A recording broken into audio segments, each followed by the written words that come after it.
everyone, welcome to the Ichimoku charts.com daily analysis for the S&P 500 for Tuesday, October 8th, 2013. Well, a continuation of the trend to the downside today, and the candle has made a lower high and a lower low. Very large black body candle today, suggesting that the sellers have made a substantial amount of net bearish progress on the day between the open and the close, and continuing the momentum that they began to build for the previous day's trading. Once again today, the sellers have closed down towards the low of the current candle, closing this market with control, and very strong control. The sellers are very keen by closing this market a long way down below the previous low. And with the market opening up towards the high and closing towards the low, it suggests that the sellers have been in control of this market for the entire trading day, and really says something about the lack of strength about the buyers in this market. Now, the market has taken out that important level of support at 1669, and it was going to be a crucial area, as well as the area just at the top of the cloud around 1675. But 1669 was probably even more important, and that was the extent that the market had reached to in this second time frame downtrend.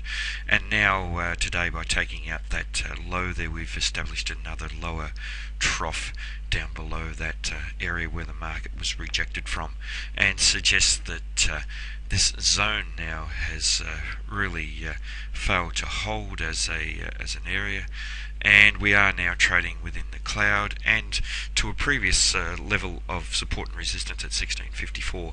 That will be crucial to this market moving forward, and we have that zone extending down to the bottom of the cloud around 1635. Below that area we have the market trading, or the potential support down around 1627, which was a recent major swing low in this market.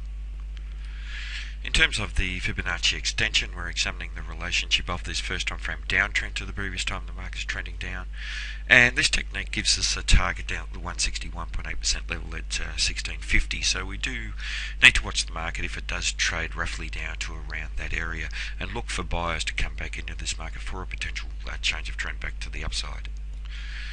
Importantly, however, with the Fibonacci retracement technique, we are now trading in an expansive mode.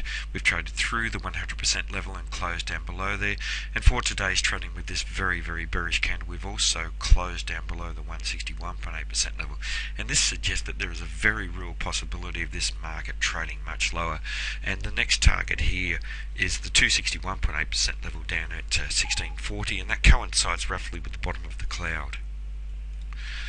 In terms of Ichimoku, we're quite a change of sentiment in this market now. We have the market trading within the cloud, whereas prior to this price action we saw the market trading above the cloud, so we had a bullish market in the long-term time frame, and now a neutral market with the market trading within the cloud. We saw the bullish breakout prior to this price action in early September, giving us a buy signal with Ichimoku, and then a nice decent first time frame uptrend with a lot of white body candles, and then the retracement back towards the equilibrium suggested by the cloud, and a lot of black body candles in this downtrend that was in the first time frame and the second time frame based on a series of lower peaks and lower troughs, and now a change of sentiment with this market trading within the cloud. In terms of the Kijun-sen, the pink line here, the market is now trading down below there. We had the breakout and a bearish breakout for the previous day's trading, giving us a sell signal, and we highlighted that was on a very solid bearish candle, suggesting that there was quite a decent change in sentiment in this market, and it was roughly around the time when the market broke out above the cloud that we saw the last breakout above the Kijun-sen. And now with the market trading down below the Kijun-sen, we have a negative market in the medium-term time frame. Also a bearish market in the short-term time frame, with the market trading down below the Tenkan-sen, the green line here. And we saw in the recent past that the Tenkan-sen had acted as resistance to this market, whereas it had previously acted as support, so quite a change of character in this market. And that really heralded that there was a possibility of sentiment changing in the higher time frames as well, with the market trading down below the Tenkan-sen in roughly late September, and then with the Tenkan-sen holding as resistance and the market continuing to sell off from the Tenkan-sen. In terms terms of the Kijun-sen and Tenkan-sen, we have had a crossover of that, and we've seen that occur just with today's candle here, and that gives us another bearish signal, but it has occurred above the cloud, so it's only a fairly weak signal. And the reason why it's a weak signal obviously is that the price action is interacting with the cloud, and the cloud may act as an area of support or resistance, and in this case support.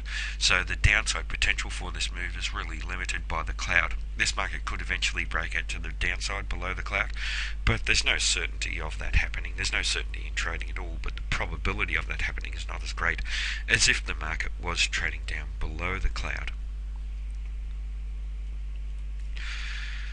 Now, in terms of the window that was opened here previously, we saw that area acting as support for this market. The window actually was closed with price action trading down below there, but the market had failed to close down below there. Today, a solid bearish close down below really does negate the potential support at that window, and suggests that it is now insignificant if the market does retrace back up to there.